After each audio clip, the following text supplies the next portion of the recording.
नमस्कार, केवी स्टूडियो बेगूसराय में आप सबों का एक बार पुनः बहुत बहुत स्वागत है। मैं गौरव कुमार पाठक, हमारे खास कार्यक्रम कहता बेगूसराय बढ़ता बेगूसराय में आज आप सबों को एक ऐसे युवा से मिलवाने जा रहा हूं जिन्होंने शिक्षा जगत में बेगूसराय का नाम रोशन किया है। साथ ही साथ वो आदर्श हैं उन युवाओं के लिए जो आर्थिक पिछड़ेपन से परेशान हैं, जो गरीब हैं, जो कहीं ना कहीं जिनका परिवेश शैक्षणिक परिवेश मजबूत नहीं रहा। आज हम मिल लेंगे संत सर से। मैं बता दूं, युवा वह है जो अनीति से लड़ता है, जो दुर्गुणों से दूर रहता है, जो बातों का बादशाह नहीं करके दिखाता है, जिसमें जोश के साथ होश है, जो प्रेरक इतिहास रचता है। इसको चरितार्थ किया है हमारे संतोष कुमार उर्फ संत जी ने। नमस्कार, केवी स्टूडियो में आपका बहुत बहुत स्वागत है। नमस्कार। सबसे पहले मैं डॉक्टर रोशन सर, आपको और केवी स्टूडियो की पूरी टीम के प्रति आभार व्यक्त करता हूं, जिन्होंने मुझे इस बड़े प्लेटफॉर्म पे आकर के कुछ कहने का और अपने अनुभवों को शेयर करने का मौका दे। संत जी, आप बेगूसराय में खास करके किसी परिचय को मोहताज नहीं हैं, फिर भी मैं चाहूँगा कि आप अपने मुखारबिंद से हमारे दर्शकों को अपने बारे में बताएं। मैं संतोष कुमार मूल रूप से बेगूसराय ज़िला के ही गरपुरा प्रखंड के रजौर गांव से हूं। मैंने अपनी प्रारंभिक शिक्षा रजौर गांव से ही करा और उसके बाद 10+2 के लिए हम जीडी कॉलेज आए, जहां हमने ग्रेजुएशन तक की पढ़ाई पूरी करी। उसके उपरांत मैं मास्टर्स की डिग्री के लिए बीएचयू जैसे संस्थान को चुना। वहां हमने एंट्रेंस एग्ज़ाम को क्वालिफाई करा, जिसमें मेरा 21वां रैंक आया था ऑल ओवर इंडिया में। पर वहाँ हमने एडमिशन के उपरांत कुछ आर्थिक और व्यक्तिगत कारणों के वजह से हम अपना नामांकन वापस लेकर के मैं पुनः जीडी कॉलेज आया और जीडी कॉलेज में मैंने मास्टर डिग्री की पढ़ाई शुरू करी। और मास्टर डिग्री के पढ़ाई के दौरान ही हमने राष्ट्रीय पात्रता परीक्षा नीट जेआरएफ को पास करा। और उसके उपरांत मैं एमआरजेडी कॉलेज, जो बेगूसराय में एक नया संस्थान है, डिग्री कॉलेज एमआरजेडी में, मैंने वहाँ पर कॉमर्स डिपार्टमेंट में एज ए फैकल्टी के रूप में काम किया। और उसके उपरांत मैं पटना विश्वविद्यालय में रिसर्च स्कॉलर के तौर पे अभी काम कर रहा हूँ। संत जी, जैसा कि हम जानते हैं कि आप जिस परिवार से बिलोंग करते हैं वह आर्थिक और शैक्षणिक जो वहाँ का परिवेश है काफ़ी पीछे है। यानी आर्थिक और शैक्षणिक परिवेश से देखा जाए तो आपका परिवार काफ़ी पिछड़ा रहा है, और उस परिवेश से निकलकर प्रोफेसर बनने तक का जो संघर्षपूर्ण कहानी है, हम चाहेंगे आप हमारे दर्शकों से साझा करें। देखिए, जैसे जिम्मेदारियां और काम जिंदगी में का सबसे दो बड़ा नाम है, और इस नाम के लिए चाहिए होता है सबसे पहले इसका पहला कदम होता है एक मंजिल, और उस मंजिल को पाने के लिए हमें चलना होता है। और जब हम उस मंजिल के लिए चलते हैं, फिर हम उस मंजिल को पाते हैं, तो उसके दरमियान आपके संघर्षपूर्ण जीवन में बहुत सारे ऐसे लोग मिलते हैं जिससे आपको बल मिलता है और फिर आप अच्छा करने का प्रयत्न करते हैं। जैसा कि मैं 10th की परीक्षा पास करने के बाद हमारे पास प्रॉब्लम आया कि हमको 12th की पढ़ाई पूरी करनी है। तो जिस समय हम लोग 10th पास किए थे, तो उस समय ये लगा था कि चलो साइंस लेना, चूँकि हम लोगों के सारे फ्रेंड्स ग्रुप साइंस ले रहे थे। तो उसके लिए हम पटना जाना चाह रहे थे। पारिवारिक स्थिति सही नहीं थी, चूँकि एग्रीकल्चर बेस्ड जो फैमिली होता है वहाँ पर ना एक परमानेंट इनकम का सोर्स अवेलेबल नहीं होता है। तो उस स्थिति में पटना जैसे शहर में रह करके पढ़ाई करना संभव नहीं होता है। तो इसके बाद हमने कॉमर्स को चुना और कॉमर्स की पढ़ाई हमने जीडी कॉलेज बेगूसराय से शुरू किया। इसी दौरान जिले के एक सबसे सम्मानित शिक्षक आदरणीय मिलन सर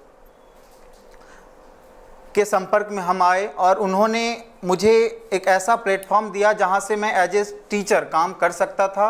और हमने उनके किए गए विश्वास पे खड़ा उतरा। मैंने शिक्षण कार्य उनके साथ शुरू करा और दोनों काम, अपने पढ़ाई को भी आगे जारी रखा और ट्यूशन्स कोचिंग करके जो शैक्षणिक खर्चे होते उसको पूरा करने का काम किया।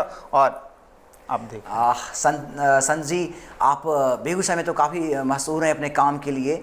कॉमर्स यूँ कहें तो कहीं ना कहीं ऐसा देखा जाता है संत जी कि छात्र और छात्राओं में कॉमर्स के लिए उतना रुझान नहीं है जितना साइंस और आर्ट्स के लिए है। आखिर वो क्या, मतलब मैं ये जानना चाहता हूँ कि कॉमर्स के प्रति जो विद्यार्थी का रुझान है, किन कारणों से उनका वो रुझान नहीं बन पाता?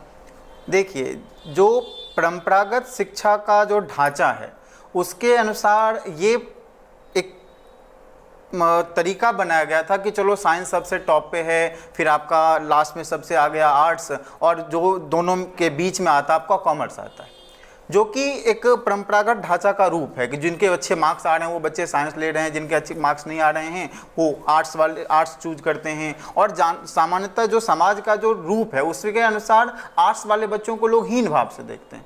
जहाँ तक मेरा मानना है कि साइंस जितना यूजफुल सब्जेक्ट है उससे कहीं ज़्यादा आपका सब्जेक्ट आर्ट्स भी है, ठीक है। तो उस परिस्थिति में कॉमर्स जैसा विषय जो अभी आप मार्केट देख रहे हैं वो डिजिटल मार्केट की बात हो रही है। आप साइंस से इनोवेशन अलग चीज़ है, आप साइंस लेकर के पढ़िए। उसके अलावा भी कॉमर्स सेक्टर के स्टूडेंट का भी एक अलग क्रेज है। अब मान लीजिए MBA अगर अच्छे इंस्टीट्यूट से करके आ जाते हैं तो आप मैनेजमेंट कहीं पर अच्छे से कर सकते हैं। CA सबसे बेस्ट प्रोफेशन है कॉमर्स वाले बच्चों के लिए। तो कहीं ना कहीं कॉमर्स वाले सेक्टर में भी बहुत सारा ऐसा स्कोप है जो हमको लग रहा है बच्चों को आकर्षित कर रहा है और बच्चे रुचि लेकर के अब कॉमर्स लेना चाह रहे हैं। जैसा कि हम जानते हैं, किसी भी छात्र के लिए बहुत ही गर्व की बात होती है जब वह नेट जैसे प्रतिष्ठित प्रतिस्पर्धा को क्वालिफाई करे, और आप अपने आप में भी बहुत बड़ा गर्व की बात है हमारे लिए कि आप हमारे ज़िले के हैं और आप 3 अलग अलग जो विषय हैं उससे आप नेट क्वालिफाई हैं। सर, कैसा फील करते हैं, अपने विचार हमें बताएं। देखिए, जब आप कड़ी मेहनत करते हैं और आप अनुशासनात्मक रूप से मेहनत कर कर के आगे बढ़ते हैं तो सफलता हमेशा आपके पास आती है। मैं MCOM की पढ़ाई जब BHU से छोड़ करके और फिर GD कॉलेज आया तो मन में एक हमेशा से यूँ कहें तो मन उदास रहता था कि हम BHU जैसे अच्छे संस्थान को, केंद्रीय विश्वविद्यालय को छोड़ करके आया। लेकिन बाद में जब हमने यहीं से पढ़ाई करके, और सबसे बड़ा चीज़ teaching is the best learning process. तो मुझे एक ऐसा प्लेटफॉर्म मिला था जिससे पर हम बच्चों को पढ़ा करके सीख सकते थे, और उस बच्चों को पढ़ा करके सीख करके हमने क्या करा, नेट की तैयारी की और हमने उसको पास करा। तो हमारे जो भी युवा साथी नेट का प्रिपरेशन कर रहे हैं उन्हें उसकी तैयारी के लिए आपका क्या सुझाव रहेगा कि जिससे वो भी आपकी तरह नेट क्वालिफाई करें और एक प्रोफेसर के रूप में अपने सपने को साकार करें? तो उन्हें अपना सुझाव और किस तरह से वो तैयारी करें, इस पर उनका जो आपका विचार क्या रहेगा? जैसा कि हमारे यहाँ एजुकेशन का जो ट्रेडिशनल स्ट्रक्चर है कि बच्चे 12th के बाद ग्रेजुएशंस करते हैं, फिर PG करते हैं, और PG के उपरांत वो फिर डिसाइड करते हैं कि हमें नेट की तैयारी करनी है। और अभी जो नई शिक्षा नीति आई है उसके अनुसार एक ऐसा प्लेटफॉर्म, ऐसा स्ट्रक्चर प्रिपेयर करने की बात हो रही है जहां अगर आप प्रोफेसर्स बनना चाहते हैं, आप शिक्षक बनना चाहते हैं, तो आपको पहले से प्री डिसाइड प्लानिंग करनी होगी कि हाँ हमें शिक्षक बनना है।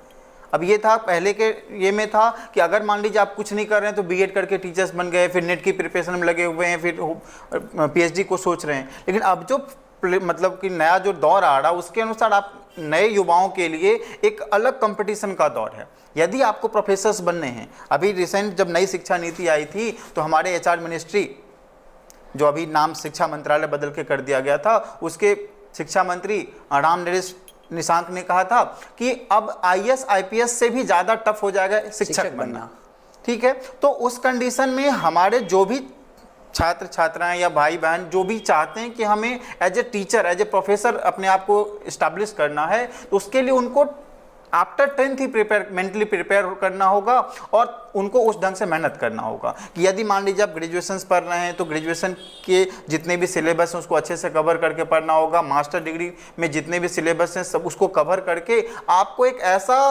खुद को अनुशासन के साथ सारे सिलेबस को कवर करना होगा जिससे कि आप नेट जैसे परीक्षा को भी पास कर सकते हैं। लेकिन नेट पास करना भी अब एक ये नहीं है कि नेट पास कर लिया चलो हम प्रोफेसर्स बन जाएंगे। आपकी मुख्य चुनौती नेट पर पास करने के बाद आती है, क्योंकि अभी जो सरकार की नीतियां आती है वो समय टू समय बदलते रहती है। जिस समय स्मृति ईरानी जी की सरकार, जो उस समय स्मृति ईरानी शिक्षा मंत्री थी, तो उनका कहना था कि जो बच्चे नेट पास कर ले रहे हैं वो ज़्यादा एलिजिबल हैं, ठीक है, उनको पीएचडी बिना किए हुए भी प्रोफेसर बन सकते हैं।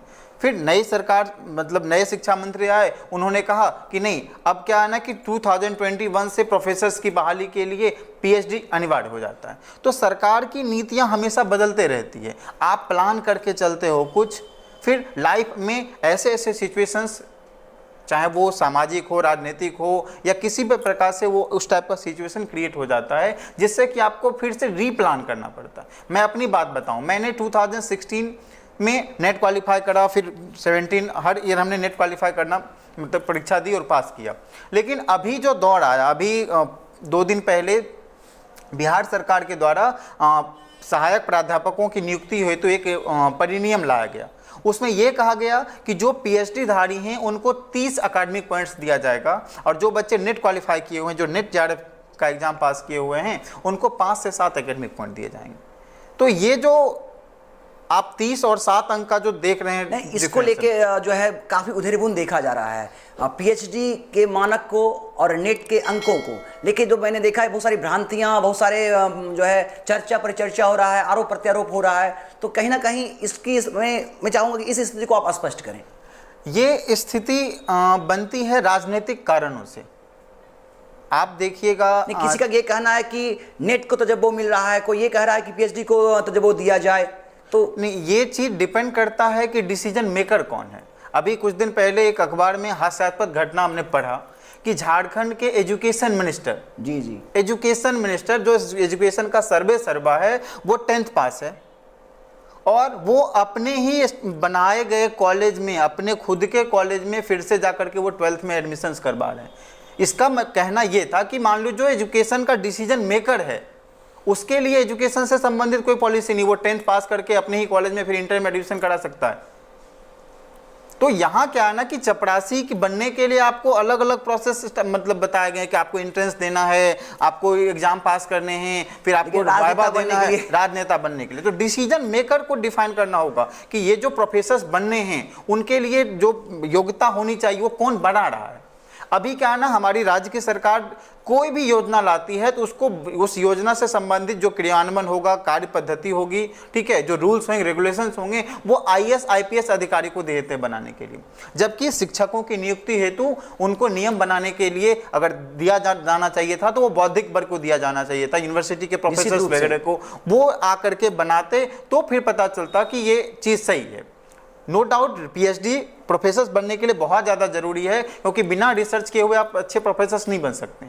लेकिन अगर मान लीजिए कि साल में 2 बार आप नेट की परीक्षा ले रहे हैं और एक उसका बहुत बड़ा सिलेबस है, जो बच्चे तैयारी करते हैं कठिन मेहनत से पास करते हैं, उनको अगर मान लीजिए आप मात्र 7 पॉइंट दे करके कहने के दरकिनार किया जा रहा है, तो ये चीज़ें हैं। तो मैं वो कह रहा था कि अपने युवा जो मान लीजिए कि इस सेक्टर में आना चाहते हैं, उनको ऐसा देखा गया है संजीव, मैं आपको बताऊं, ऐसा देखा गया है कि कहीं ना कहीं जो नेट क्वालिफाई, जैसे आप जैसे बहुत सारे युवा जो नेट क्वालिफाई हैं, काफ़ी ठगा सा महसूस करते हैं सरकार की इस नीति को लेके। बिल्कुल बिल्कुल, क्योंकि हमारे पास अभी मान लीजिए जैसे हम रिसर्च स्कॉलर हैं पटना यूनिवर्सिटी से, हमको अभी अपना रिसर्च कंप्लीट करने में 2 या 2.5 साल लगेगा, ठीक है, लेकिन तब तक तो फिर ये वैकेंसी आ जाएगी, उस वैकेंसी में हम एलिजिबल नहीं होंगे।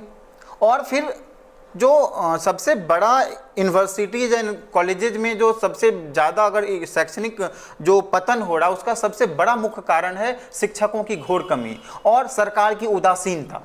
2003 में इससे पहले वैकेंसी आई थी, 2003 के बाद 2014 में वैकेंसी आई थी, जिसका पूरा का पूरा प्रक्रिया खत्म होने में 5 साल लगे, 2020 में ख़त्म हुआ। तो अब मान लीजिए जिस समय हम पीएचडी करके नेट के साथ प्रोफेसर बनने के लिए एलिजिबल होंगे, तो फिर सरकार हो सकता है 10 साल 12 साल के बाद फिर वैकेंसी लेकर के आए। तो उस कंडीशन में जो ह्यूमन रिसोर्सेज है कंट्री का, वो तो डिस्ट्रॉय हो रहा है। आप मान लीजिए बच्चे नेट पास करके मतलब जेआरएफ पास करके और बेरोजगार हैं, उनको सही प्लेटफॉर्म नहीं मिल रहा है अपने नॉलेज को यूज करने के लिए। तो ये कहीं ना कहीं विडंबना है, समाज के लिए भी, देश के लिए भी, राज्य के लिए। निजीकरण, चूँकि आप अर्थशास्त्र के छात्र हैं और नई जो सरकार है, हाल ही में उन्होंने निजीकरण को लेकर जो अहम फैसले लिए हैं, तो एक अर्थशास्त्र के छात्र होने के नाते और कहीं ना कहीं शोध के छात्र होने के नाते आप निजीकरण को किस रूप में देखते हैं? देखिए, जैसे कि सबसे पहले न्यू इकोनॉमिक पॉलिसी जुलाई 1991 में जब इंडिया में लाया गया था, तो उस समय सबसे पहले न्यू इकोनॉमिक पॉलिसी में ये जो वर्ड आपने कहा प्राइवेटाइजेशन, ग्लोबलाइजेशन, लिबरलाइजेशन, इन सब चीज़ों को ऐड किया गया था। तो उस समय की तत्कालीन जो परिस्थितियां थी कि उस समय हमारा फॉरेन रिजर्व बहुत ही कम था, और उसके बाद हमारे पास फॉरेन रिजर्व इतना कम था कि हम मात्र कुछ वीक तक ना हम इंपोर्ट कर सकते थे। हमारे कंट्री के जीडीपी पर फिस्कल डेफिसिट का प्रेशर बहुत ही ज़्यादा था। तो वो जो परिस्थितियां थी उसके कारण उस समय के तत्कालीन प्रधानमंत्री ने न्यू एजुकेशन पॉलिसी, जिसमें मनमोहन जी ने सुझाव दिया था, नरसिम्हा प्रधानमंत्री थे, तो उस समय सबसे पहले ये चीज़ इंडिया में लाया गया। अभी का जो दौर है, मेरे को एक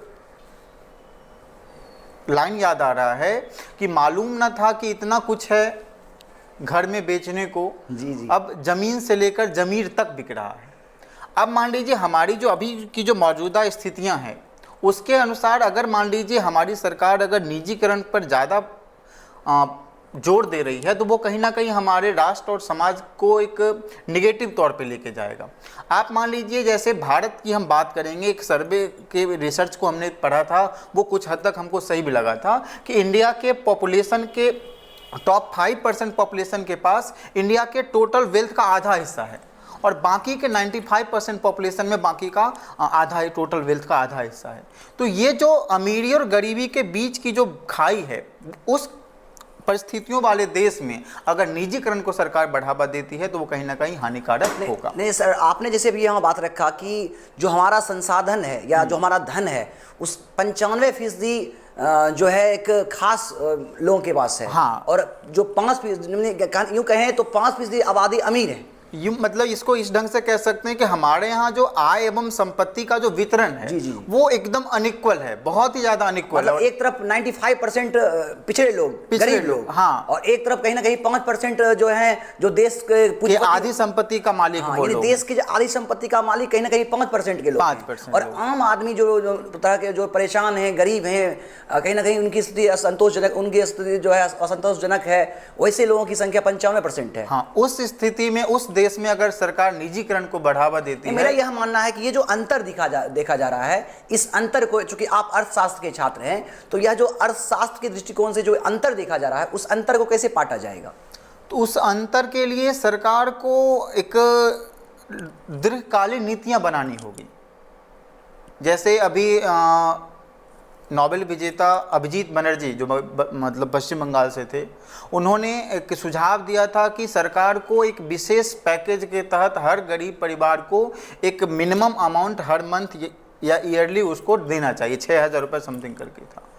तो वो अगर मान लीजिए जो गरीब और पिछड़े लोग हैं, अगर सरकार उनके लिए एक दीर्घकालीन नीतियाँ नहीं बनाएगी और उसका प्रभावी अगर इम्प्लीकेशन नहीं होगा तो फिर हम इस खाई को बांट नहीं सकते हैं। जो मान लीजिए गरीबी है, तो गरीबी को दूर करने के लिए सरकारें आती हैं, कहती हैं हम गरीबी मिटाएंगे, लेकिन गरीबी मिटाने के बदले वो गरीबी और बढ़ा के चले जाते हैं।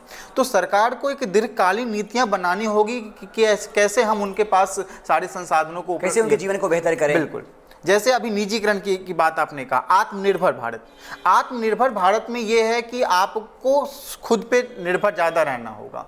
अब मान लीजिए आत्मनिर्भर होने का सबसे बड़ा एग्जाम्पल है कि अगर मान लीजिए आप आत्मनिर्भर होकर के किसी वर्ग को, किसी बिजनेस को स्टार्ट करा। सर मैं यहाँ रुकना चाहूँगा आपको। अर्थशास्त्र के दृष्टिकोण से आत्मनिर्भर जो है एक बड़ा शब्द है, और निश्चित रूप से अगर हम हर व्यक्ति भारत का आत्मनिर्भर बनेगा, चूँकि अर्थव्यवस्था क्या है, समस्त जो जितने भी देश के जो लोग हैं उनके समस्त जो उनका जो अभी आमद होता है, जो उनका आय है, उनका योग है। हमारी पूरी अर्थव्यवस्था उसी पर निर्भर है। तो अगर व्यक्ति आत्मनिर्भर होंगे तो निश्चित रूप से हमारा देश सबल होगा। सर क्या कहना चाहिए? जैसे देखिए, आत्मनिर्भर के दो पहलू हैं। एक तो जैसे अगर मान लीजिए आप आत्मनिर्भर बने तो उससे अगर मान लीजिए किसी दूसरे व्यक्ति को किसी प्रकार की हानि नहीं होती है, बल्कि अगर दूसरे किसी व्यक्ति के लिए नए अवसर अगर मिलते हैं तो वो आत्मनिर्भर होता है। आप माइक्रोसॉफ्ट की बात करेंगे, माइक्रोसॉफ्ट जिस समय सॉफ्टवेयर बनाने का काम शुरू किया था उस समय वर्ल्ड में कुछ चुनिंदा मतलब गिनतियों में कंप्यूटर्स हुआ करते थे, लेकिन उस समय उसने रिस्क लिया और सॉफ्टवेयर बनाने का काम किया। तो वो क्या था, वो किसी दूसरे उसके कंपटीटर को हानि नहीं पहुंचाया, बाकी दूसरे के लिए एक नया अवसर लेकर के आया। तो आत्मनिर्भर में हमें इन चीज़ों को शामिल करना होगा। अपने यहाँ कॉन्सेप्ट क्या है कि चलो हमारे मोहल्ले में किसी ने कोई बिजनेस शुरू करा या ठेला लगा कर बिजनेस शुरू करा, अगर देख रहे हैं कि उसके बिजनेस अच्छे हो रहे हैं तो उसके कंपटीटर क्या करेंगे, अगले दिन उसके बगल में ठेला लगा देंगे। तो वहाँ क्या हो रहा है, उनके लिए, नए लोगों के लिए अवसर तो मिल नहीं रहे हैं, बाकी जो पहले से इसमें लगे उनके लिए आप लॉस दे रहे हैं, उनको हानि पहुँचा रहे हैं। तो आत्मनिर्भर का मतलब यही है कि आप दूसरे को बिना हानि पहुँचाए समाज के लिए, देश के लिए अगर अवसर प्रदान करते हैं तो वो आत्मनिर्भर होता है। अच्छा सर, नई शिक्षा नीति जिसका मैंने जिक्र किया था, नई शिक्षा नीति जब से सरकार ने लाई है, चूँकि अभी तक जो नई शिक्षा नीति आई है, हाल ही में, इससे पहले 2 बार शिक्षा में बदलाव हुए, 1986 में इससे पहले बदलाव हुआ था, 34 वर्षों के बाद फिर से जो नई शिक्षा नीति आई है, तो कहीं ना कहीं नई शिक्षा नीति का हमारे शिक्षा के क्षेत्र में भविष्य में इसका क्या हमें लाभ मिलेगा या इसका क्या प्रभाव होगा? देखिए, जैसे आपने कहा कि 30-35 साल के बाद, 34 साल के बाद नई शिक्षा नीति को लाया गया है, तो इसके तैयारी का एक अलग अलग प्रावधान था। कस्तूरी रंगन कमेटी ने क्या करा, पूरे भारत के गांव-गांव से जो भी शिक्षाविद थे, बौद्धिक वर्ग थे, उनसे सजेशंस मांगा, उनके सजेशन को स्टडी करा और फिर एक नीति बनाया। इसमें जैसे एक नया कॉन्सेप्ट लेकर के आया, जैसे पहले 10+2 हुआ करता था, अब क्या है 5+3+3+4, यानी कि जो 18 साल का जो पीरियड है, वो पहले क्या था कि बच्चे 6 साल के बाद ही स्कूल में जाते थे और फिर वो 10+2 करते थे, फिर 18 साल की उम्र के बाद वो उनको मतलब बोर्ड के एग्जाम तक उस पर कस्टडी रखा जाता था और फिर बोर्ड जैसे 10+2 खत्म हुआ फिर उनको यूनिवर्सिटी के हवाले कर दिया जाता था। अब क्या है कि वो 6 साल से जो बच्चे पढ़ाई शुरू करते थे उनको कहा कि नहीं, आप 3 साल से पढ़ाई शुरू कीजिए। ठीक है, 3 साल से पढ़ाई में क्या है ना कि आप बच्चों को आंगनवाड़ी केंद्रों में या फिर मान लीजिए स्कूल में भी अगर सरकार प्लान करेगी तो वहाँ पर बच्चों को ले जाइए और खेल खेल में बच्चों को पढ़ाया जाएगा।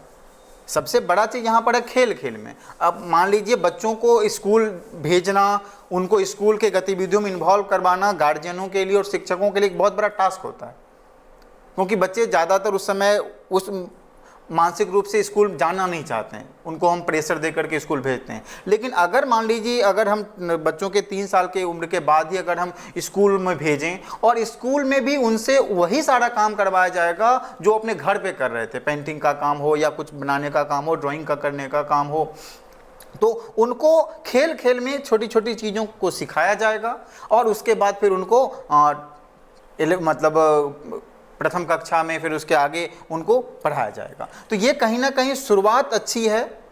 सरकार अगर इसको अच्छे से क्रियान्वयन कर पाती है जी। तो वो कहीं ना कहीं एक बेहतर समाज के निर्माण में, बेहतर शैक्षणिक परिवेश के निर्माण में प्रभावी होगा।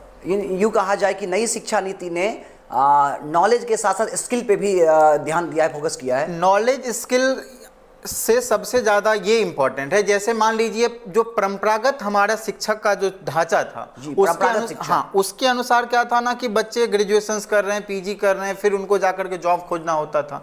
अब क्या हुआ, ग्रेजुएशन की पढ़ाई में ही इंटर्नशिप को ऐड किया गया, वोकेशनल कोर्सेज को ऐड किया, वोकेशनल कोर्स को स्टार्ट कर रहे हैं कि अगर मान लीजिए बच्चों को पढ़ाई में नहीं मन लग रहा है तो वो अगर किसी वोकेशनल कोर्स को, प्लम्बिंग का काम हो गया, कारपेंटर का काम हो गया, टेक्नीशियन का काम हो गया, उसकी ट्रेनिंग, उसके इंटर्नशिप उसको उसी समय दिए जाएंगे जिस समय उसको लगे कि हम कर सकते। कहीं ना कहीं आपको नहीं लग रहा कि नई शिक्षा नीति और जो हमारा आत्मनिर्भर भारत है, कहीं ना कहीं अब क्लास 6 से जो वोकेशनल कोर्स स्टार्ट होंगे, बिल्कुल निश्चित रूप से जो आत्मनिर्भर भारत या आत्मनिर्भर व्यक्ति का जो मुहिम है इसमें जरूर सफलता मिलेगी। बिल्कुल सफलता मिलेगी, लेकिन इसका सबसे बड़ा यह है कि हम समाज, अभिभावक, सरकार इसको कितना प्रभावी रूप से, सुचारू रूप से इसका क्रियान्वयन कर सकते हैं। जैसे एग्जांपल लीजिए मिड डे मील का। वहाँ क्या हुआ था कि सरकार की नीतियाँ थी कि अगर हम मिड डे मील लाएंगे तो उससे क्या होगा कि ग्रॉस इनरोलमेंट रेशियो बढ़ेगा, बच्चों ज़्यादा स्कूल में आएंगे, नामांकन ज़्यादा होगा, बच्चे स्कूल छोड़ करके नहीं जाएंगे।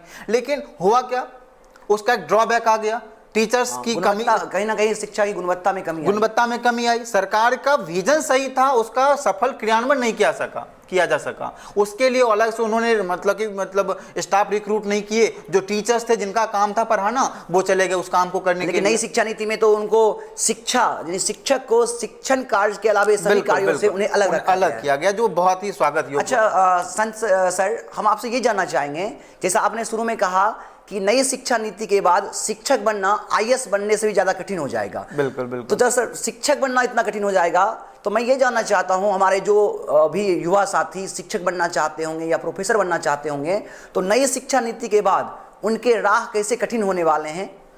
राह यूं कहें तो अगर लोग अनुशासन और दृढ़ निश्चय से अगर काम करेंगे तो उनके लिए राह बिल्कुल आसान है। अब जो सरकार की नीतियां आती है, हमें उनके अनुसार चलना होता और उसके अनुसार प्रिपरेशन करना होता। पहले क्या था कि चलो ग्रेजुएशन हमने कर लिया, कुछ ऑप्शंस नहीं दिख रहे तो बीएड कर ले रहे हैं। अब नई शिक्षा नीति में ये आ गया कि अगर आपको टीचर्स बनना है, कॉलेज में जाना है, स्कूल में पढ़ाने जाना है, तो आपको 10+2 के बाद ही डिसाइड करना है you have to become a professor और टीचर्स। हाँ, तो उसके लिए आपको जो ग्रेजुएशन में जो आपको सब्जेक्ट चूज करेंगे, ठीक है, उसके साथ एक इंटीग्रेटेड कोर्स है कि आप ग्रेजुएशन की पढ़ाई के साथ साथ बीएड का कोर्स भी कर सकते हैं। ठीक है, अब बीएड का कोर्स, इंटीग्रेटेड कोर्स आपने कर लिया, तो उसके बाद एक टीईटी की परीक्षा होगी। टीईटी की परीक्षा होने के बाद फिर एनटीए, नेशनल टेस्टिंग एजेंसी, एक परीक्षा कंडक्ट करवाएगी सारे टीचर्स के लिए। उस परीक्षा को पास करने के बाद आपका चयन इंटरव्यू के लिए होगा। इंटरव्यू के पास करने के बाद फिर से आपको एक डेमो क्लास देना होगा, और डेमो क्लास में अगर आप सेटिस्फाई हो जाते हैं तब आप अच्छे मतलब टीचर में आपके पहले अंक के आधार पर हो या सिर्फ एक एग्जाम के आधार पर हो आपकी नियुक्ति हो जाती थी। अब आपको नियुक्ति से पहले बहुत सारी प्रक्रिया, इसमें 4 स्टेज, पहले टेट दीजिए, फिर एनटीए की परीक्षा होगी, उसको पास करना होगा, फिर इंटरव्यू होगा, फिर डेमो क्लास है। उसके उपरांत भी अगर मान लीजिए आपको टीचर्स में, प्रोफेसर्स में प्रमोशन लेना होगा, तो उस कंडीशन में आपका असेसमेंट किया जाएगा टीचर्स के द्वारा, स्टूडेंट्स के द्वारा, डिफरेंट वर्ग के द्वारा। उस असेसमेंट में अगर आपका परफॉर्मेंस बेहतर है तो फिर आपको प्रमोशन मिलेगा, नहीं तो प्रमोशन नहीं मिलेगा। हमें लगता है सर कि अगर ऐसा हो, सरकार इसको ऐसा क्रिया, जैसा आपने कहा कि क्रियान्वयन में सफल हो जाए, तो निश्चित रूप से हमारे समाज को, हमारे देश को अच्छे शिक्षक और अच्छे प्रोफेसर मिलेंगे। बिल्कुल, मैं आपकी इस बात से सहमत हूं। बस इसमें एक और चीज़ ऐड करना चाहूँगा। जैसे इसमें सरकार ने क्या किया, टीईटी, एनटीए की परीक्षा लिया, और बीच में एक इंटरव्यू, जो एक विवादास्पद प्रक्रिया होती है किसी भी चयन का, जी, जिसमें पक्षपात किया जाता है, चाहे वो अलग अलग पहली को हो, जो मान लीजिए जिनके अपने लोग होते हैं उनका चयन होता है। ये इसका एक अलग मुद्दा हो सकता है। बिल्कुल, लेकिन मेरा यह कहना, कहीं ना कहीं अगर सही साक्षात्कार जरूरी है। बिल्कुल, अगर आप गुणवत्तापूर्ण शिक्षा देना चाहते हैं तो योग्य शिक्षक की नियुक्ति के लिए उनका साक्षात्कार होना जरूरी है। अब ये एक अलग बात है कि हम चाहेंगे बायसनेस होगा तो फिर प्रॉब्लम होगा। अगर सफल क्रियान्वयन हो गया, सरकार निष्पक्ष रूप से ऐसा सिस्टम बनाए कि निष्पक्ष रूप से उनकी नियुक्ति हो, उनका साक्षात्कार हो, तो बेहतर शिक्षक समाज को मिल सकता है और राष्ट्र निर्माण बहुत अच्छे ढंग से किया जाता है। संत जी, आप शोध के छात्र हैं, अभी पटना यूनिवर्सिटी में आप रिसर्च स्कॉलर हैं। हमारे युवा साथी बहुत, आप जानते हैं कि ये इस शोध से, या यूँ कहें कि हमारे साथी का जो, युवाओं का जो लगाव है उस तरह का नहीं है, तो किस तरह से आप उन्हें मोटिवेट करना चाहेंगे कि वो रिसर्च में आगे आएँ? जैसा कि अभी हमने पहले डिस्कस करा था कि जो शैक्षणिक अभी की जो पद्धति है उसमें सबसे पहले सुधार की ज़रूरत है। आप ग्रेजुएशंस में, कॉलेजों में टीचर्स और स्टूडेंट के बीच ज़्यादा इंटरेक्शन होगा। पोस्ट ग्रेजुएशन वाले क्लासेज में अगर स्टूडेंट टीचर की भी ज़्यादा कनेक्शन होगा, तो वो टीचर्स अपने अनुभवों को बच्चों के साथ शेयर कर पाएंगे, अपने टीचिंग एक्सपीरियंस को, वो अपने संघर्षों को बच्चों के साथ बता पाएंगे। तो उस कंडीशन में अगर टीचर स्टूडेंट का इंटरेक्शन ज़्यादा होगा तो बच्चों को विभिन्न समस्याओं की अनुभूति होगी, और शोध का सबसे मूल जो ओरिजिन होता है वो समस्या से होता है। जब आप समाज में रहेंगे, समाज या देश की जो विभिन्न तरह की समस्याएं हैं उनसे अवेयर होंगे, तो कहीं ना कहीं आपके मन में उसको दूर करने हेतु कहीं ना कहीं आपके अंदर शक्ति उजागर होगी, और आप उसको चाहेंगे कि आप उसको सॉल्व करें। तो कहीं ना कहीं समस्या से ही आप शोध कर सकते हैं। समस्या होगा, आप उसको दूर करना चाहेंगे और फिर आप उसके लिए शोध कर सकते हैं। ठीक है। अच्छा, युवा जो भी आपको यहाँ से सुन पा रहे हैं, मैंने पहले कहा कि आप हमारे बेगूसराय जिला के और युवाओं के लिए आदर्श हैं कि आपने कठिन परिस्थितियों का सामना करते हुए सुदूर देहात क्षेत्र से निकलकर, रजौड़ा ऐसे देहात क्षेत्र से निकलकर, और सबसे बड़ी बात कि आपके माता पिता मतलब अनपढ़, जैसे मतलब मैं अपने शब्दों को ये अब मैं ठेस नहीं, आपकी भावनाओं को चोट नहीं पहुंचाना चाहता हूं। मेरा बस ये कहना है कि आपके माता पिता निरक्षर थे, लेकिन उनका बेटा आज प्रोफेसर बनकर समाज के सेवा में अपना योगदान देगा, तो एक आदर्श है। तो मैं यह कहना चाहूँगा कि हमारे इस स्टूडियो के माध्यम से युवाओं को आप क्या संदेश देना चाहेंगे? मुझे स्वामी विवेकानंद जी की कुछ पंक्तियाँ याद आ रही है। वो कहे कि हे युवा, आप अपने अंदर की शक्तियों को पहचानो और आप दृढ़ निश्चय करके आप अपने लक्ष्यों की प्राप्ति के लिए चलो। आपके बड़े, आपके समाज, आपके बुजुर्ग आपसे उम्मीद लगाए बैठे हैं। संपूर्ण विश्व आप पर अपना भरोसा दिखाया है, तो आप उसके भरोसा पे उतरें। मैं युवाओं को संदेश नहीं देना चाहता, बस उन्हें ये बताना चाहता हूँ कि हे युवा, आपके अंदर वो दिव्य शक्ति है जिससे आप समाज और राष्ट्र में क्रांति ला सकते हैं, बदलाव ला सकते हैं। बस ज़रूरत है आप अपने अंदर की शक्ति को पहचानिए, उसको एक अनुशासनात्मक कार्य, उसका क्रियान्वयन करिए और एक दृढ़ निश्चय लेकर के अगर आप संघर्ष करके जीवन में आगे बढ़ते हैं तो निश्चित ही आप सफलता आपको मिलेगी और आप देश और राष्ट्र के लिए काम कर सकते हैं। संत सर, लगातार 2 महीने से, पिछले लगातार 2 महीने से जो केवी स्टूडियो डॉक्टर रोशन सर के निर्देशन में जो तैयार किया गया एक मंच है, जहां आप जैसे रोल मॉडल युवा आके अपने विचार रखते हैं, जिसका लाभ हमारे दर्शकों को मिलता है, इसके संदर्भ में आप क्या कहना चाहेंगे? सबसे पहले तो मैं डॉक्टर रोशन सर और पूरी केवी स्टूडियो को इस मुहिम के लिए हृदय से आभार व्यक्त करना चाहता हूँ। मुझे बहुत अच्छा लगा जब मैं पिछले 2 महीने से देखा कि हमारे मतलब कि ज़िले के बहुत सारे ऐसे प्रतिभावान युवा जो अपने संघर्ष की कहानी को इस स्टूडियो के माध्यम से समाज के साथ शेयर कर रहे हैं, जो कहीं ना कहीं एक आदर्श के तौर पे एक दिल में जगह बना रहे हैं और उनको कहीं ना कहीं मोटिवेट किया जा रहा है, उनको उनका मनोबल बढ़ा रहा है कि हम भी बेहतर करें, हम समाज के कहीं ना कहीं मंच मिल रहा है, कहता बेगूसराय बढ़ता बेगूसराय। बिल्कुल। तो ये कहीं ना कहीं बहुत अच्छा प्लेटफॉर्म है जहां पर युवा अपनी भावनाओं को, अपने संघर्ष की कहानियों को दूसरों के साथ साझा कर सकते हैं। ठीक है, इसके लिए मैं डॉक्टर रोशन सर का बहुत बहुत आभार व्यक्त करता हूं। बहुत बहुत आभार सर आपका भी कि आप आए हमारे स्टूडियो में, अपने विचार रखे और हम युवाओं को प्रेरित किया अपने संदेश से। उन सबों को जो पिछड़ा या गरीब हैं, जो लगता है कि आर्थिक और शैक्षणिक रूप से पिछड़ेपन के कारण वह आगे नहीं बढ़ पाते हैं, निश्चित रूप से आपके वो विचार उनको प्रेरित करेंगे और वो आगे आएंगे। और हमारे स्टूडियो की ओर से आपको भी बहुत बहुत शुभकामनाएं कि आप आगे शिक्षा जगत में बेगूसराय का नाम रोशन करते रहें। बहुत बहुत आभार, बहुत बहुत धन्यवाद आपका। तो अभी आपने सुना संतोष जी उर्फ संत सर से, जिन्होंने सुदूर देहात क्षेत्र से निकलकर गरीबी और जो आर्थिक पिछड़ापन के साथ साथ शैक्षणिक पिछड़ेपन के परिवार से होने के बावजूद भी अपने अंदर हिम्मत, अपने अंदर साहस, अपने अंदर जोश और जुनून को जगाए रखा और असंभव को भी संभव कर दिया, नामुमकिन को भी मुमकिन कर दिया और आज रिसर्च स्कॉलर के रूप में पटना यूनिवर्सिटी में अध्ययनरत हैं। और हम आशा करते हैं कि निश्चित रूप से ये प्रोफेसर बनकर हमारे बेगूसराय का नाम संपूर्ण राष्ट्र में करेंगे।